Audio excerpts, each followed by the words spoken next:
Oui Vincent, et quand on est soigneur dans un parc animalier comme celui-ci, on vit au rythme des animaux.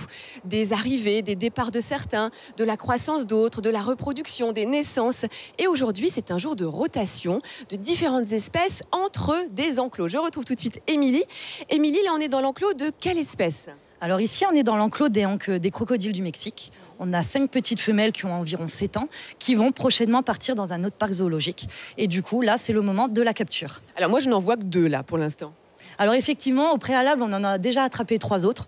Donc voilà, pour un peu moins les stresser, on va dire, on a fait ça un petit peu au moment où il y avait un petit peu moins de visiteurs. Donc voilà, ça les calme un petit peu, qu'il y ait moins de bruit. Oui. Donc c'est mieux.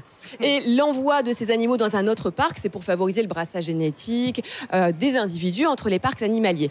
Là, il y a Antoine qui est en action. Vous pouvez me décrire comment il va faire pour attraper ce crocodile ? Alors donc là, il va utiliser un balai, tout simplement. Il va lui plaquer normalement au niveau de la tête du cou et il va lui sauter dessus. Alors on s'adapte un petit peu selon les espèces, selon les individus. On peut aussi 2 fois utiliser des serviettes pour leur cacher les yeux, ça les apaise un petit peu. Alors là, vous voyez au niveau de ses mains, le plus important, le plus dangereux chez un crocodile, évidemment, c'est la mâchoire. Donc là, le fait de lui attraper la mâchoire, de la bloquer, c'est très important. Ça évite de mettre, par exemple, Antoine en danger au niveau des morsures. Après, il faut faire aussi attention au niveau de la queue, parce que ça fouette. Et aussi, il y a les petites pattes, il y a des griffes. Donc voilà, il faut vraiment faire attention.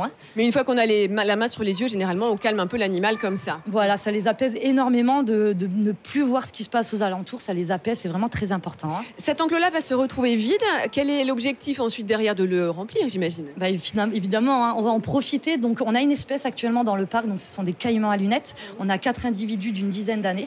Dans l'enclos, ils sont bien, mais ils sont un petit peu à l'étroit. Et ça pousse bien les petites bêtes. Et du coup, là, on va avoir un enclos plus grand, donc on va y mettre et ils y seront mieux. Et voilà, c'est ce qu'on appelle les rotations. Alors moi, je reste sur mes gardes quand même parce qu'il y a un autre crocodile là-bas qui a l'air assez calme, mais sait-on jamais. Allez, à tout de suite. Merci. Oui, Vincent, alors pour aller à la rencontre de ce géant, ce python réticulé, eh bien, je suis dans les coulisses, dans la salle d'élevage où, juste derrière moi, les soigneurs Antoine et Émilie qui sont en pleine manipulation de ce python. Je peux venir ? Je peux vous rejoindre ? Allez, venez. Allez, j'arrive. Alors, hop, donc, il est énorme. Pourquoi vous l'avez sorti là aujourd'hui, Antoine ? Alors, ça c'est un grand python réticulé qu'on vient de recevoir et qui a besoin d'être marqué pour qu'on puisse après suivre cet animal tout au long de sa vie en parc zoologique. Alors, le marquage, c'est une puce électronique, la même que l'on peut mettre pour un chien ou pour un chat. C'est sa carte d'identité, en fait. Exactement, il y a un numéro qui est attribué à chaque animal. Et peu importe où ce serpent pourra aller dans l'avenir, il aura son numéro. Ouais. Alors, quel est l'objectif là ? Donc de lui mettre la puce électronique, mais comment va-t-on faire là ? Parce que là, vous avez l'air bien pris déjà. On a justement besoin d'un veto. Il va falloir marquer l'animal sur le flanc gauche dans le premier tiers, donc c'est-à-dire pas très loin de ma jambe ici. Donc sur le côté. Alors heureusement que je suis là parce que c'est une opération, c'est un acte qui doit être pratiqué nécessairement par un vétérinaire. Je vais ici, voilà, je vais désinfecter un petit peu, je vais lâcher mon micro.